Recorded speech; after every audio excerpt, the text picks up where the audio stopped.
전기 자기학의 그 기출문제 해설을 같이 풀면서 진행하도록 하겠습니다.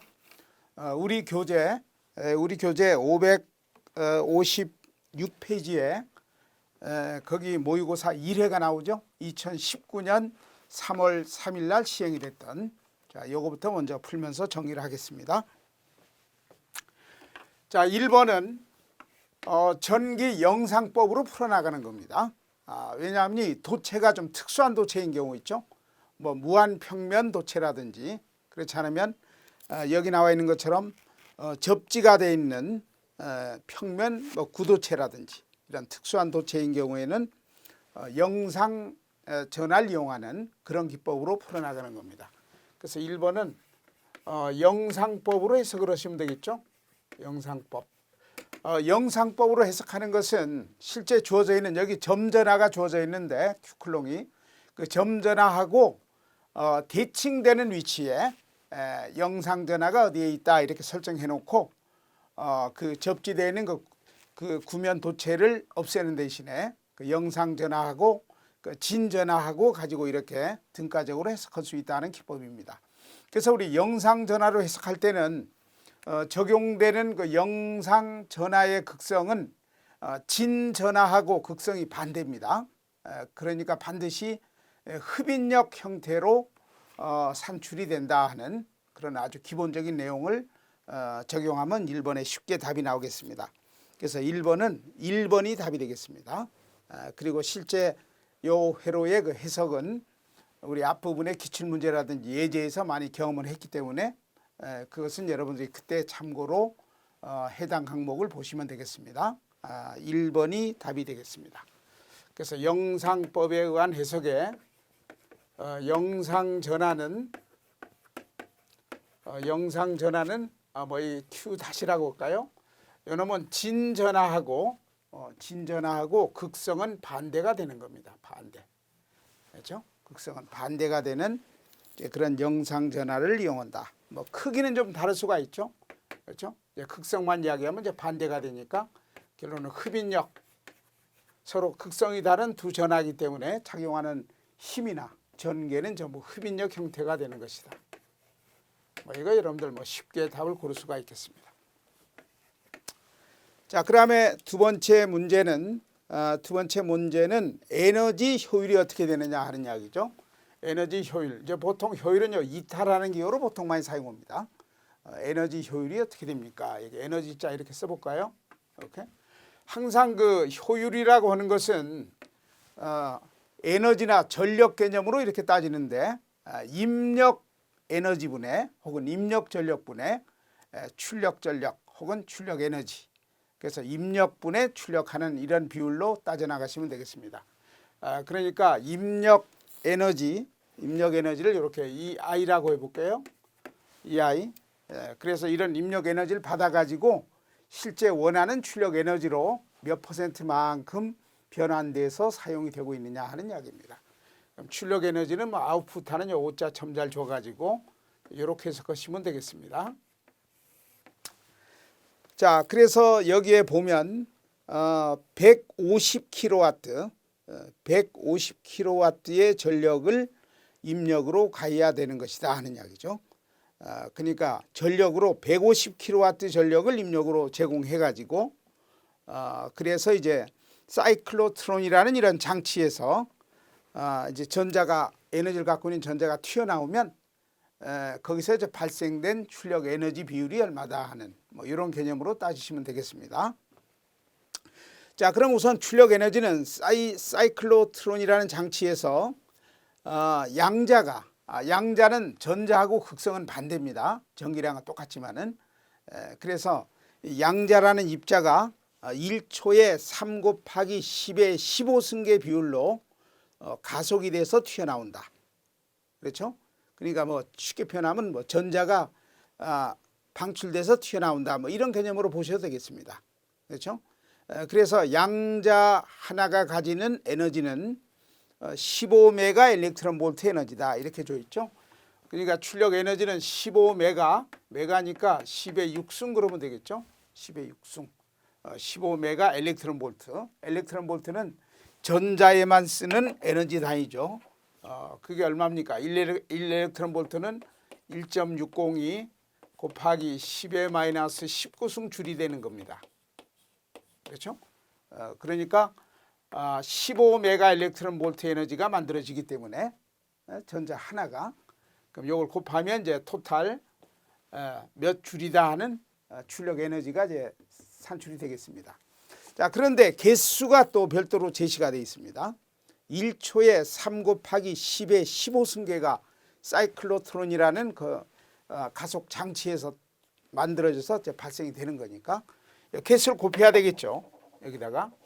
그래야 전체 출력 에너지가 되는 거니까 개수는 3 곱하기 10의 15승계 이렇게 튀어나옵니다. 근데 이게 1초 동안에 1초에 이렇게 굉장히 많은 개수의 입자가 이제 만들어지면서 사이클로트론에서 이제 그 가속 변환 장치라고 하죠. 가속 장치에서 이제 밖으로 방출이 되는 겁니다. 이렇게 하면 되겠죠. 그럼 1초 동안에 전체 에너지가 분자 곱한 값이 전체 에너지가 되겠습니다. 그러면 이러한 에너지를 이런 굉장히 다량의 그 양자를 이렇게 방출시키기 위해서는 입력으로 에너지를 또 가해줘야 되겠죠. 입력 에너지. 그래서 입력에 가해줘야 되는 에너지는 150kW의 전력이 필요하다.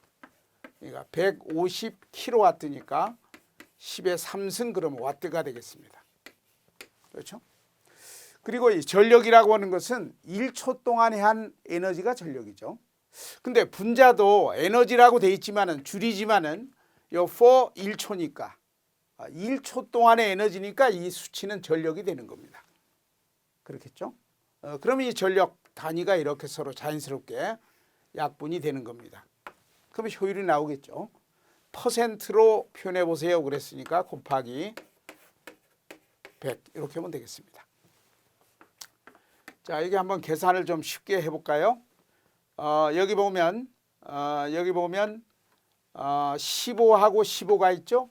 15하고 15. 그러니까 우선 10의 6승하고 10의 15승 그러면 10의 21승이 되겠습니다. 10의 21승. 그렇죠? 10의 21승이고 여기는 10의 4승이 되겠죠. 10의 4승 이렇게. 그리고 10의 4승. 그러면 15가 약분이 되네. 그렇죠? 그럼 여기는 10의 4승. 위에는 10의 이건 마이너스 19승이네요. 그렇죠. 마이너스 19승. 이거 6하고 15 하면 10의 21승 곱하기 10의 마이너스 9승 그러면 10의 3승이 되네. 그렇죠? 10의 3승. 이 10의 거듭 제곱만 계산하면 10의 3승이 되는 겁니다. 분자에 10의 3승. 분모는 150 곱하기 10의 3승이니까 뭐 그냥 150으로 할게요. 150. 그럼 여기 10의 3승 약분이 되네. 이렇게 되겠죠. 그럼 분모에는 150만 남게 되겠습니다. 그럼 분자에는 15 곱하기 1.6 곱하기 3 이렇게 되겠죠. 이렇게 되겠습니다. 15 곱하기 1.6 곱하기 3 여기는 150 이렇게 되죠. 퍼센트로 고치는 거니까 곱하기 100 이렇게 하면 되겠네요. 곱하기 100 그러면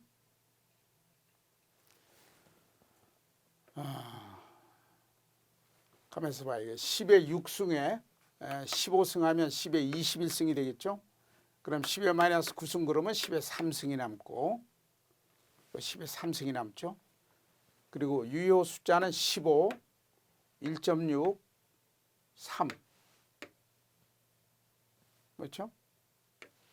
이렇게 되고 분모는 150 곱하기 10의 3승 그렇죠? 그럼 이거 약분해버리면 이렇게 약분해버리면 100이 되겠죠? 100. 그러면 150을 지우려면 아닌데 어디 계산이 하나 잘못되어 있는데 이게 정답이 4.8이 나와야 되는데 4.8 그렇죠? 15 곱하기 10의 6승 1.6 곱하기 10의 마이너스 19승. 그렇죠? 그다음에 3 곱하기 10의 15승. 이렇게 해놓고 분모는 150 곱하기 10의 3승 이렇게 되니까 요 계산을 잘못했네요, 제가. 그렇죠? 21승하고 요거는 10의 21승하고 요거는 마이너스 19승이죠? 이렇게. 그러면 요 10의 2승이네요. 2승. 그렇죠? 21 빼기 19 그러면 10의 2승. 미안합니다. 그냥 분자가 10의 2승이 되겠네. 이렇게. 10의 2승. 이렇게 되겠죠? 10의 2승이고 그 다음에 퍼센트로 고치면 이렇게 100이 곱해지면 퍼센트가 되는 겁니다. 그러면 10의 2승하고 요거 10의 2승하고 100 하면 10의 4승이죠. 10의 4승하고 10의 4승하고 10의 3승에 0을 여기다 주면 10의 4승이 약분돼 버리면 15만 남습니다. 분모는. 그럼 분자는 요놈이 되고 분모는 15가 되니까 약분되죠. 약분되면 1.6 곱하기 3. 그러면 4.8%가 효율이 되겠습니다. 그렇죠? 4.8%. 3번이 답이 되겠습니다. 자, 그 다음에 3번 문제는 아주 쉬운 문제입니다. 자기가 주어져 있죠. 자기가 주어져 있고 어떤 자기 회로에서 이제 단면적이 4제곱센티미터가 되는 철심이 들어있는 자기 회로에 그 자로 내부에 이런 크기 자속이 발생이 됐다. 그 자속 랩을 그 철심 랩을 이제 자속이 발생이 돼서 통과하고 있다는 이야기죠. 그리고 자계는 2,800 이렇게 암페어턴 퍼메타 자계가 필요하다. 그럼 이 철심의 비투자율이 얼마냐? 그렇죠? 이건 뭐 아주 쉬운 문제죠. 3번은 비투자율이니까 자속 밀도가 있고 자계가 있으니까 B하고 H의 관련식 B 코로 뮤 H 하는 식으로 풀면 되는 겁니다. 그렇죠? 그러니까 이제 뮤는 여기 자성체를 쓰는 거니까 비투자율이 있겠죠. 뮤는 뮤제로에 뮤SH 이렇게 되겠습니다. 그럼 뮤S 계산하는 거니까 비투자율은 요 뮤제로 H로 요 나누기로 보내면 되죠. 그럼 자속밀도 나누기 뮤제로 H 이러면 되겠습니다. 자, 그럼 뮤제로는 진공이나 자기공간의 투자율은 우리가 암기하고 있어야 되는 겁니다. 4파이 곱하기 10의 마이너스 7승이 되고 그다음에 H 자계는 주어져 있죠. 여기 자계는 2,800 주어져 있습니다. 2,800. 자, 그런데 자속밀도가 필요한 겁니다. 자속밀도. 자속은 주어져 있는데 자속밀도는 없는 거죠. 그러니까 자속밀도는 1제곱미터당 단위 면적당의 자속을 자속밀도라고 하는 거니까 자속밀도는 자속 나누기, 그렇죠? 그러면 자속 나누기 단면적 하면 되겠네요. 그렇죠? 그럼 자속 주어져 있고 단면적이 주어지니까 나누기 하면 분자값이 계산이 되겠습니다. 자, 그러면 여기 형성된 자속은 6 곱하기 10의 마이너스 4승 웨버, 그러니까 6 곱하기 10의 마이너스 4승 웨버 나누기, 그렇죠? 단면적. 단면적은 4제곱센티미터. 4제곱센티미터니까 4 곱하기 10의 마이너스 4승 그러면 되겠죠? 센티미터가 두 번 있는 거니까 10의 마이너스 2승 곱하기 10의 마이너스 2승 그러면 10의 마이너스 4승이 되는 겁니다.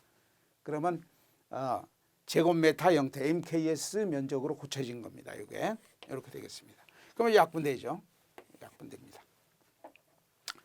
약분이 되고 뭐 요것도 약분되겠죠. 요 놈이 4가 되고 요거 6이니까 2로 약분하면 2가 되고 요 놈은 3이 되겠습니다. 그렇죠? 근데 분자에 요 놈은 분모예요. 분모니까 요게 요 밑에 분모에 곱해지겠죠? 곱해질 겁니다. 2가 곱해지면 8파이가 되겠네. 8파이 곱하기 10의 마이너스 7승 곱하기 2800분의 분자는 3만 덜렁 남게 되겠습니다. 요게 답이 되겠습니다. 그러면 10의 마이너스 7승이 분자로 올라가면 10의 7승이 되겠죠. 이렇게. 여러분들 계산기를 지참해서 계산기 이용해야 되는 거니까 3 곱하기 10의 7승 나누기 8 곱하기 3.14 그다음 곱하기 2800 이렇게 하면 답이 탁 나옵니다. 그럼 비투자율은 얼마가 나오느냐 하면 426.5가 나와요. 426.5 이게 답이 되겠습니다. 자, 그 다음에 4번을 보겠습니다.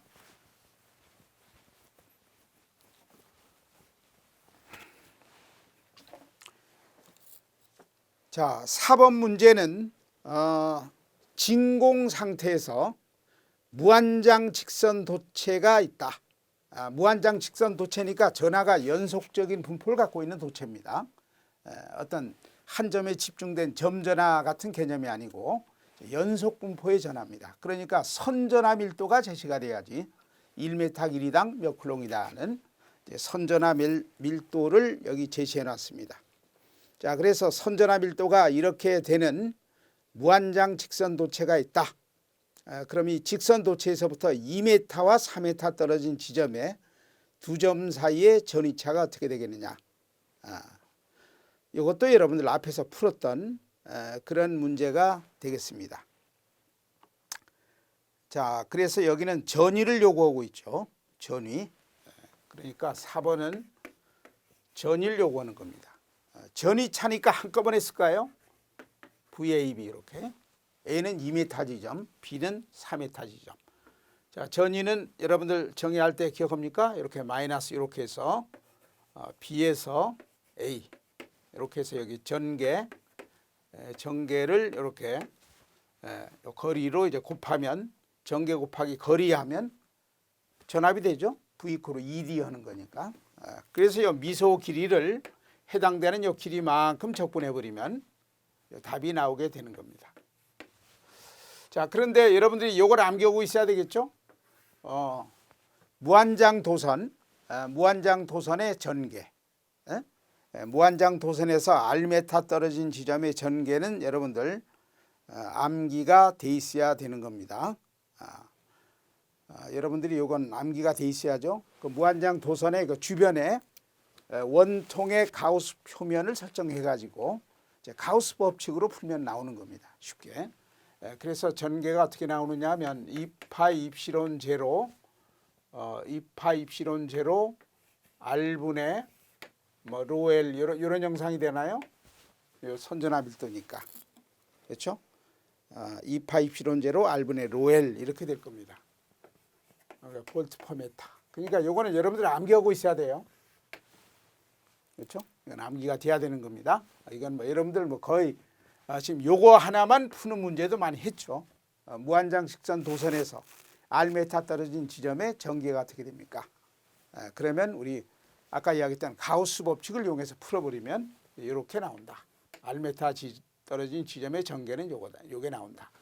이렇게 되는 겁니다. 그래서 이 전개를 길이에 곱해가지고 이제 적분해버리면 원하는 전위가 나옵니다. 그러니까 두 지점 사이 전위차를 요구하는 거니까 이렇게 한꺼번에 이렇게 쓸 수가 있겠습니다. 자, 그러면 이렇게 이거 뭐 수학 문제 푸는 거죠, 이게. 자, 이 중에 변수가 R이니까 이건 상수입니다. 상수니까 상수는 밖으로 나갈 수 있죠. 2파 입실온 제로 로엘은 밖으로 나갈 수가 있고 요 R분의 1을 적분하는 겁니다. R분의 1을 적분하는 거니까 인테그랄 BA 이렇게 해놓고 R분의 1 DR 이렇게 하면 되겠네요. 자, 여러분들 R분의 1을 적분하면 자연로그 되는 거 알아요? 자연로그.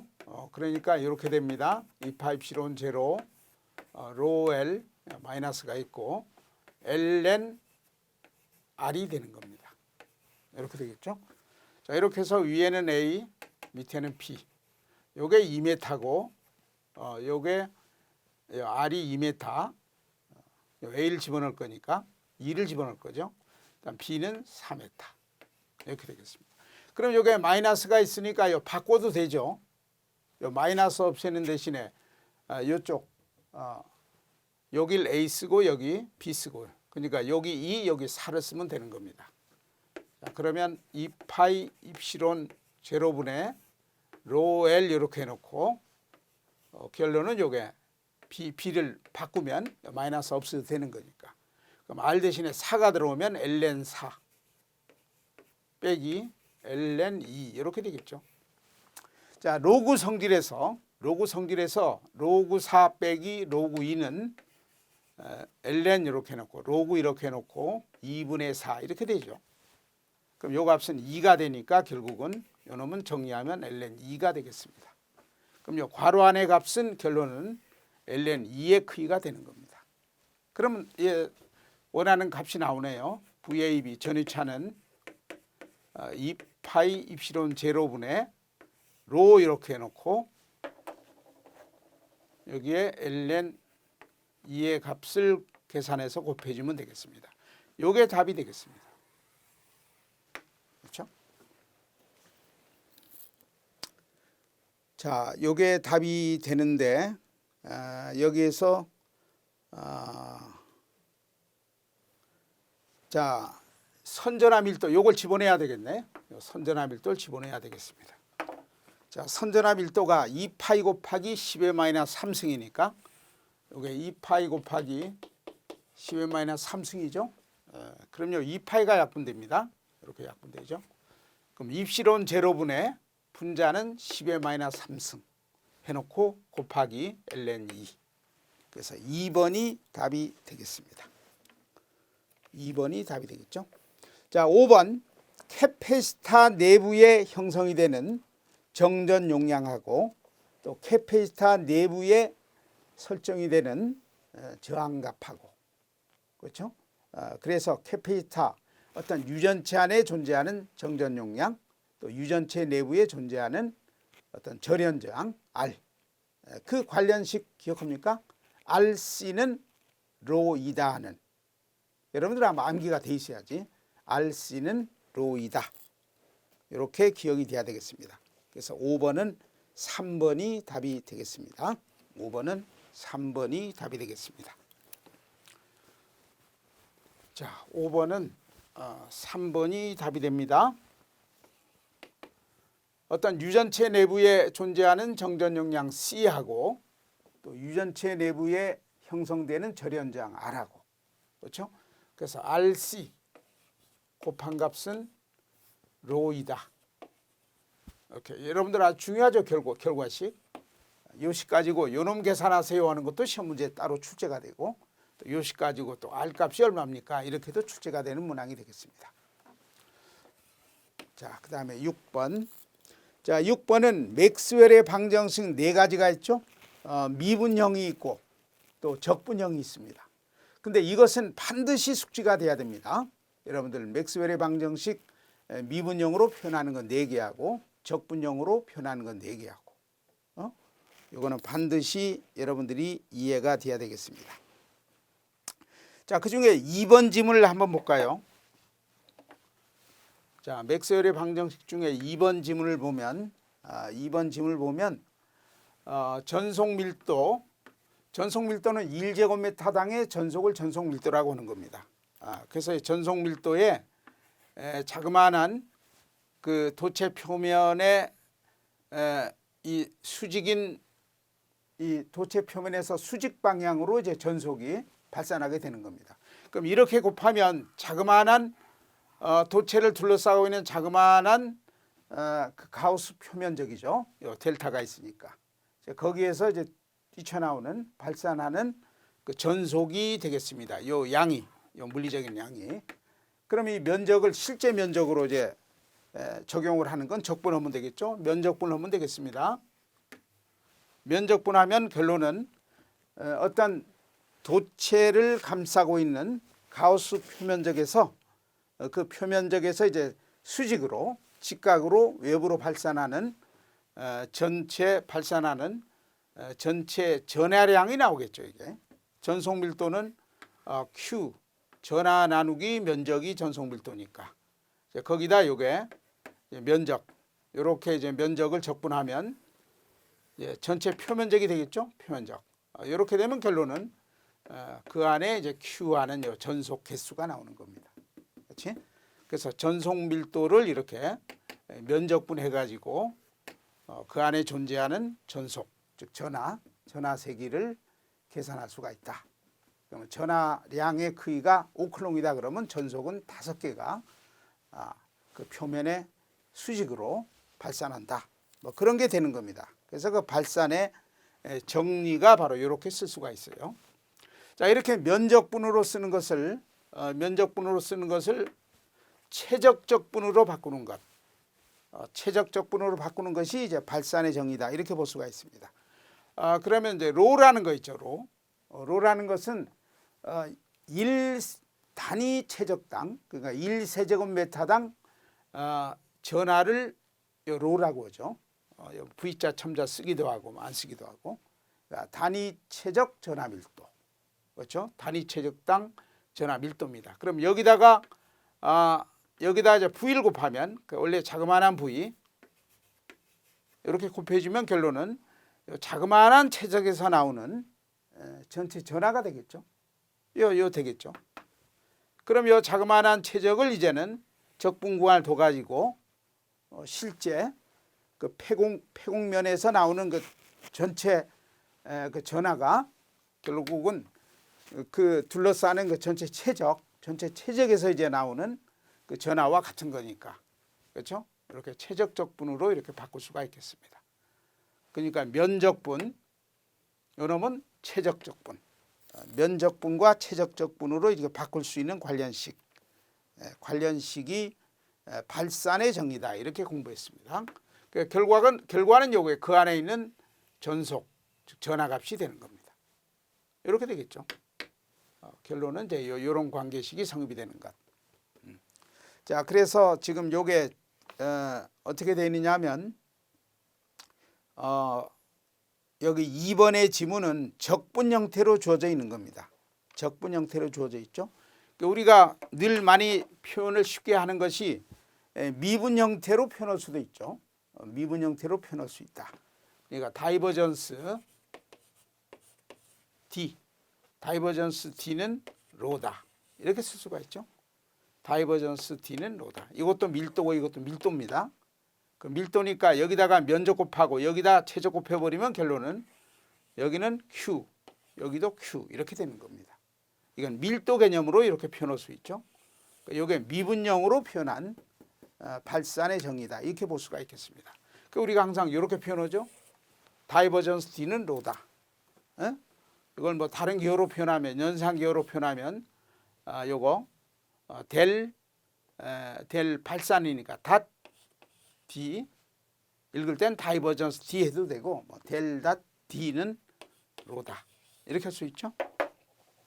그리고 D라는 것을 전개 파라미터로 표현하게 되면 이렇게 되겠죠. D 이퀄 2가 되니까.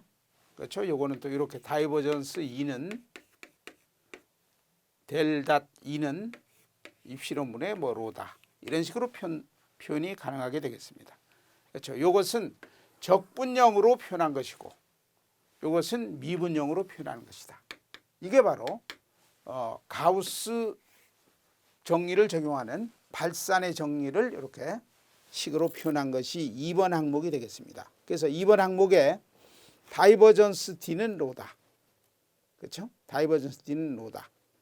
전속 밀도의 발산은 로이다. 자, 그러면 1번은 자속 밀도의 발산의 정의를 식으로 쓴 겁니다. 근데 자속 밀도는 자속은 즉 자개는 발산하지 않는다 그래야지. 그러니까 1번이 틀렸네요. 그러니까 다이버전스 D는 전속 밀도고 자속 밀도는 B죠. 다이버전스 B는 혹은 델 닷 B는 발산하지 않는다. 0이다. 이래야 됩니다. 그렇죠? 그러니까 전속 밀도는 발산한다. 그렇지? 전개는 발산한다. 이렇게 하면 전개는 발산한다. 근데 자개는 이 B도 뮤에 치니까 이렇게도 표현할 수 있죠. 뮤로 이렇게 나누기로 이렇게 들어가는데 이게 0이니까 이것도 0이 되는 겁니다. 그러니까 자개는 발산하지 않는다. 자속 밀도는 발산하지 않는다. 왜?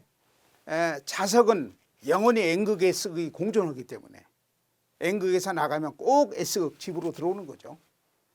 발산은 나가면 그냥 집 나가버리면 안 들어오는 겁니다. 그렇지? 발산한다는 말은. 발산이 없다 이 말은 연속적이라는 말이고 발산한다 이 말은 불연속적이다.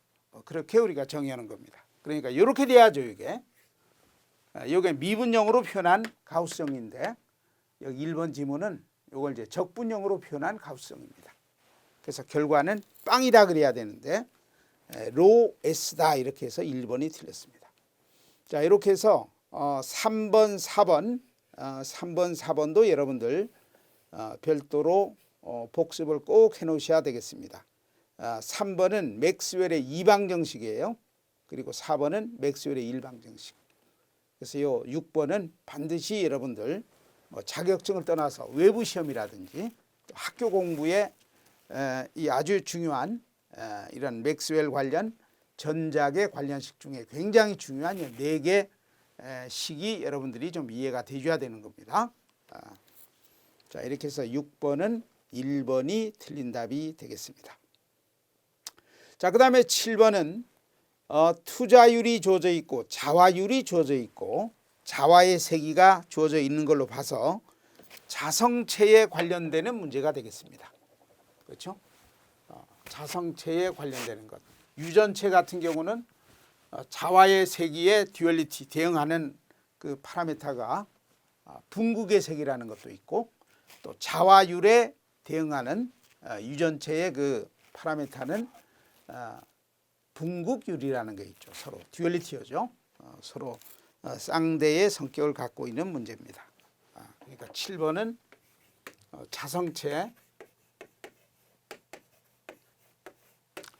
자성체에 관련되는 문제가 되겠습니다. 자, 자성체에 관련되는 문제 중에 자화의 세기는 그러니까 어떤 뭡니까 이 도체 물질의 외부로부터 자기를 인가해주면 이제 그 도체 물질이 자석의 성격을 띠는 것, 그게 바로 자화가 됐다 이렇게 하는 거죠. 그래서 그런 물질을 자성체, 뭐 상자성체, 뭐 강자성체, 반자성체, 자석의 성격을 띠지 못하는 것을 비자성체 물질이다 이렇게 분류하는 거죠. 그래서 자석의 성격을 띤 그 정도를 정량적으로 표현하는 것이 바로 자화의 세기라고 우리가 정의하는 겁니다. 그래서 자화의 세기 결과식만 여러분들 한번 써볼까요? B 마이너스 뮤 제로 H 이렇게 되는 겁니다. 그렇죠?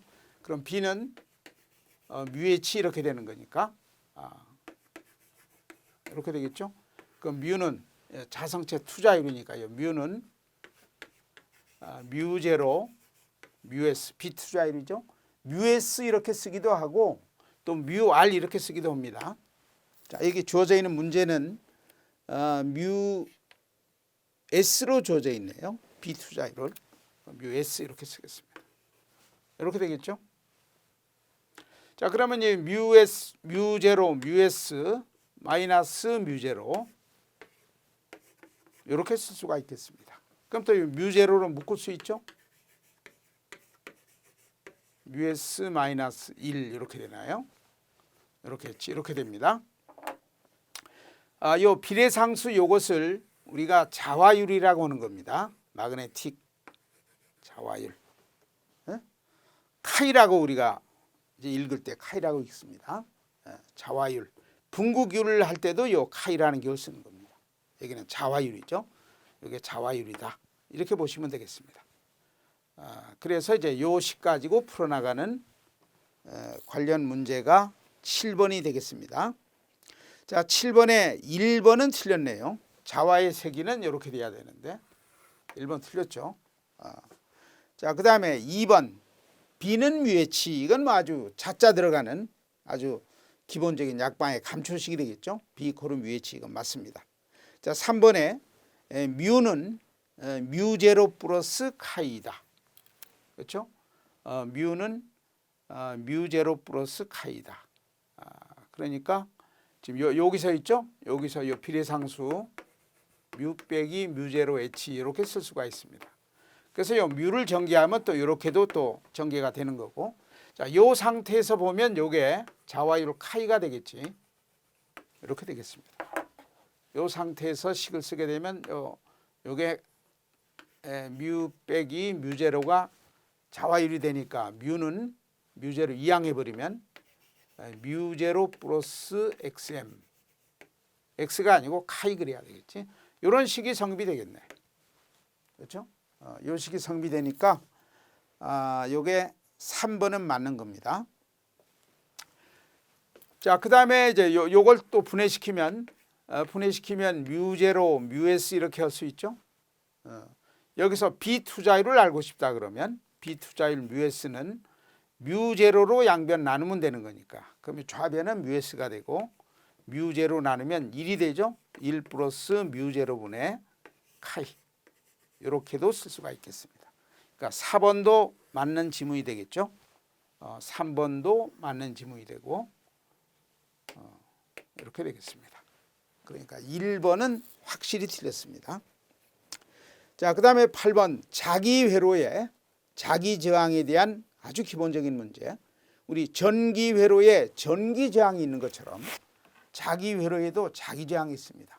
그래서 우리 전기 회로에 ohm의 법칙을 적용하는 것처럼 자기 회로에도 ohm의 법칙을 적용하는 겁니다. 전기 회로에 키르요프의 법칙을 적용하는 것처럼 자기 회로에도 키르요프의 법칙을 적용해서 회로 해석을 해 나갈 수가 있겠습니다. 자, 그래서 8번은 자기 회로의 자기 저항을 이야기하는 거니까 이건 여러분들 아마 쉽게 암기가 돼 있을 겁니다. 자, 자기 저항은 자기 회로, 자속이 관통하는 회로죠. 자기 회로를 두 글자로 자로라고 합니다. 철심 내부 회로를 이야기하는 거죠. 그래서 자로, 자기 회로의 길이가 길어지면 자기 저항이 커진다는 이야기고, 또 자기 회로의 자로의 단면적이 두꺼우면 쉽게 자속이 관통하는 거니까 단면적에는 자기 저항은 반비례한다. 그리고 투자율이 클수록 그 철심 사용하는 그 자로의 그 재료가 뭐 여러 유형의 자성체들을 쓰겠죠. 그래서 그 파라메타가 투자율이 있는데 투자율이 클수록 자속이 쉽게 그 내부를 관통하는 거니까 자기 저항은 작아진다. 이렇게 정의할 수가 있겠습니다. 이거 가지고 찾으면 되겠죠. 이거 뮤는 또 이렇게 분해시켜서 또 볼 수가 있는 것입니다. 이거 아주 기초 문제죠. 자, 그러니까 8번은 1번 투자율에 반비례한다. 요거만 옳은 표현이 되겠습니다. 자, 그 다음에 9번은 자장이 형성돼 있어요. 지금 어떤 일정한 균일한 자장이 설정돼 있는 상태에서 이 말이죠. 상태에서 전류가 흐르는 도선이 있다. 그 말이죠. 그러니까 자장이 있는 상태에서 어떤 도선에 직선 도선에 전류가 흐르고 있다. 그렇지? 그러니까 자장이 있는 상태에서 전류가 흐르면 그 도선은 힘을 받습니다. 그게 바로 여러분들 잘 알고 있는 플레밍의 왼손의 법칙이죠. 플레밍의 왼손의 법칙으로 그 전자력이라는 그 힘의 방향을 또 찾아나게 되는 겁니다. 그러니까 이것은 전자력에 관련되는 그런 문제가 되겠습니다. 전자력에 관련되는 문제가 되겠죠. 전자력. 자, 이런 자자가 아니고 이런 자자죠. 자장하는 자자. 이런 전자력. 자, F 이렇게 해서 전자력. 전류가 흐르면 도선에 전류가 흐르면 자장이 생긴다. 이건 우리 암페어의 오른손의 법칙, 오른하사의 법칙이고, 자장이 있는 상태에서 전류 흐르는 도선이 있다. 그럼 그 도선이 움직인다는 이야기죠. 힘을 받는다는 이야기입니다. 전류가 있으면 전류가 흐르면 자장이 생긴다. 근데 거기에 하나에 더 업데이트 시킨 것이 자장이 형성된 상태에서 전류 흐르는 도선이 있다. 그러면 힘이 나온다. 공짜로 힘이 나온다. 그게 바로 전자력이라고 하는 거고, 방향은 플레밍의 왼손의 법칙으로 결정하는 겁니다. 그럼 FBI 하는 거 기억합니까? FBI, BI. 근데 이걸 벡터적으로 표현할 때는 B가 앞에가 아니라 I가 앞입니다. 벡터적으로 표현할 때 이렇게 벡터의 곱으로 표현할 수 있죠. 힘도 벡터니까 이렇게 되겠지. 이거 1m일 때는 이제 이렇게 하면 1m당 힘이 나와요. 뉴턴 퍼 미터가 됩니다. 근데 사용하는 도선이 Lm면 길이가 길어지면 전류가 더 풍부하게 많은 전류가 공급이 되는 거니까 여기다 L은 그냥 곱하면 되겠죠. 이렇게 되겠습니다. 이걸 벡터적으로 지금 전자력을 쓴 겁니다. 자, 그러면 이놈을 두 벡터의 요거는 외적이라고 하죠. 두 벡터의 곱. 요것을 이제 크기하고 어떤 방향 세타로 표현하게 되면 그때는 이렇게 해서 결론은 사인 세타가 되죠. 사인 세타. 이렇게 되는 겁니다. 만약에 1m다 그러면 1m다 그러면 F는 BI. B하고 I가 90도일 때가 힘이 제일 크겠죠. 여기 90도면 1이 되는 거니까. 그래서 우리가 늘 편안하게 FBI 뭐 미국 수사연방기구 약자를 기억하면서 FBI 기억합니까? 그 왼손 펴놓고 포스 하는 게 힘이니까 FBI다. 오케이? FBI. 이제 그렇게 하는 겁니다. 이렇게 되겠죠? 그러니까 지금 이걸 벡터적으로 표현하면 요놈이고 이걸 크기로 표현해서 스칼라 형태 크기로 표현하면 요걸 쓰면 되겠습니다.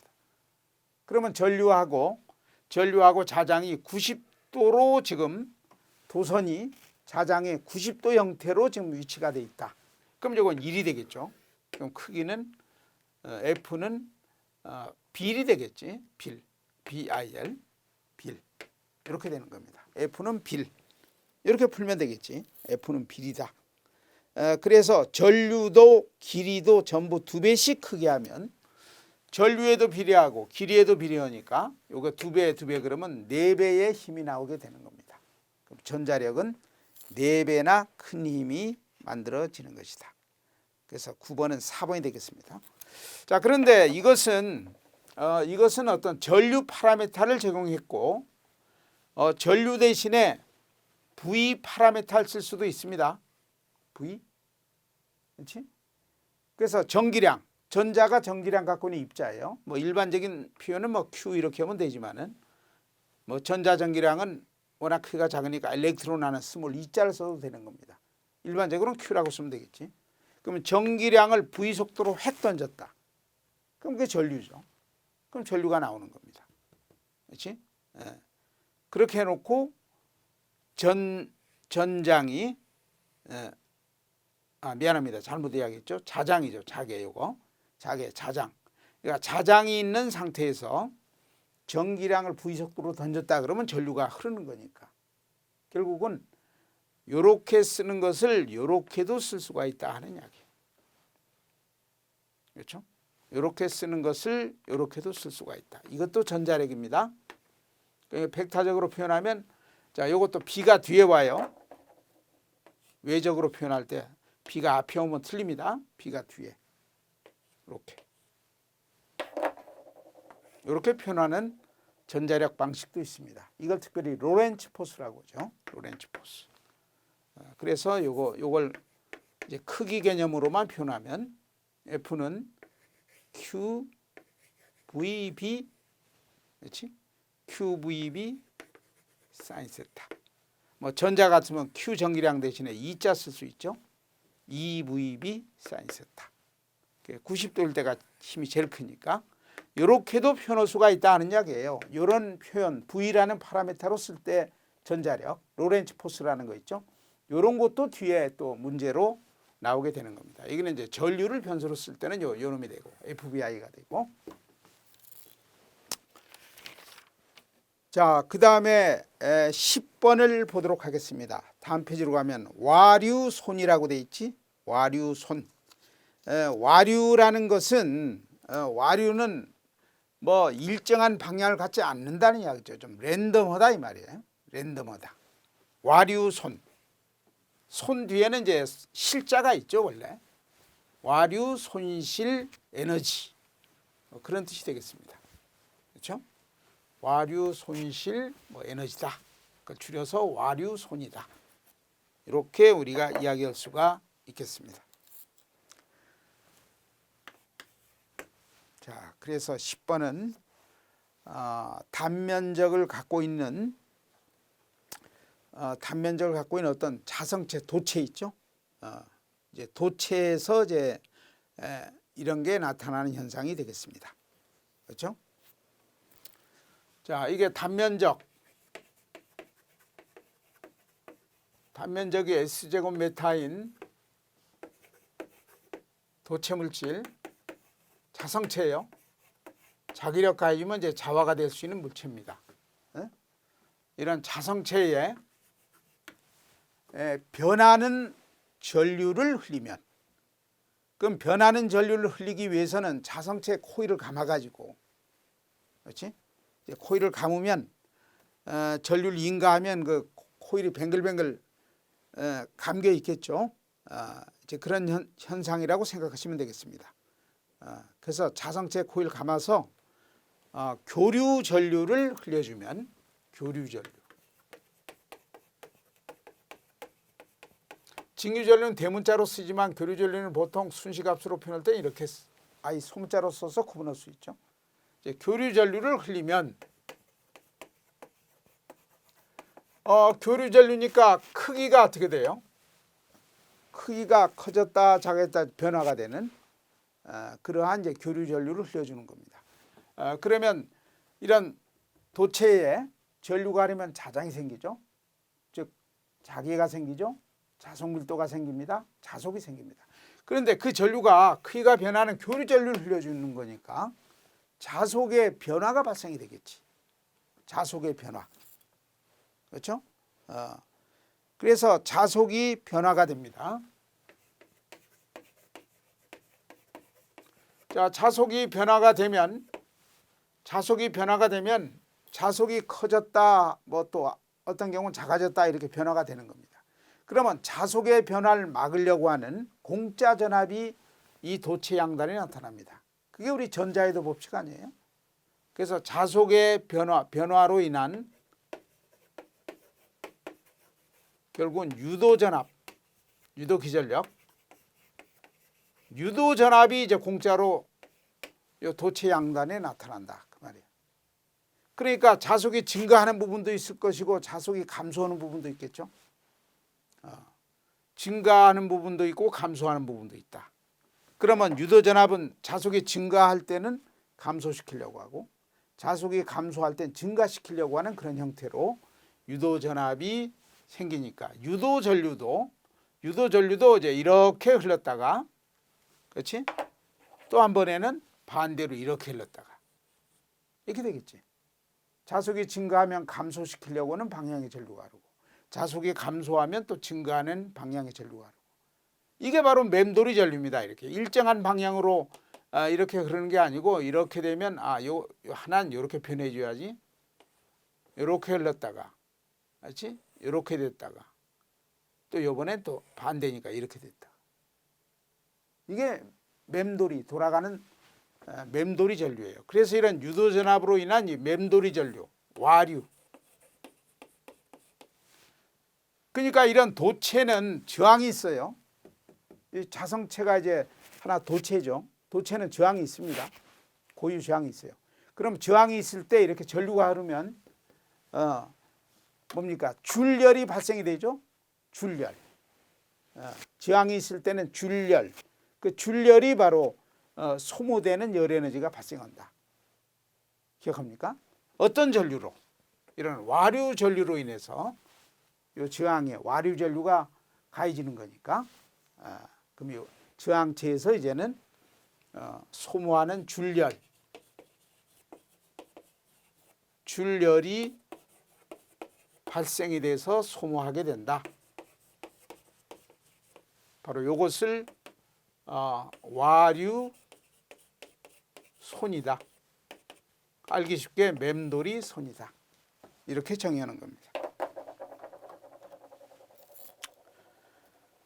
자, 그래서 이 와류손 계산하는 공식 기억합니까? 자, 이건 전력 개념으로 단위 시간의 에너지가 전력이죠. 그러니까 와류손 이걸 전력으로 표현하면 이렇게 유도 전압으로 인해서 결론은 만들어지는 이런 전류, 와류라는 전류로 인해서 만들어지는 손실 전력. 이렇게 식을 하나 유도를 해낼 수 있습니다. 그래서 이건 여러분들이 암기하고 있죠, 지금. 자, 상수 이거 시그마는 도전율이에요. 도전율. 그리고 요게 T는 두께. KF 이렇게 쓰는 것도 이것도 상수입니다. KF 여기 주어져 있죠. 이렇게 돼 있고 그다음에 주파수, 그다음에 자속 밀도의 제곱 이렇게 주어지고 있습니다. 그렇죠? 요거는 두께, 철심의 두께. 요것도 상수. 시그마가 도전율이죠. 도전율. 그다음에 KF라는 것은 뭐 이게 파형률이라고 하는데 이거 다 상수입니다. 상수. 이게 중요한 변수는 주파수하고 자속 밀도예요. 요 관계로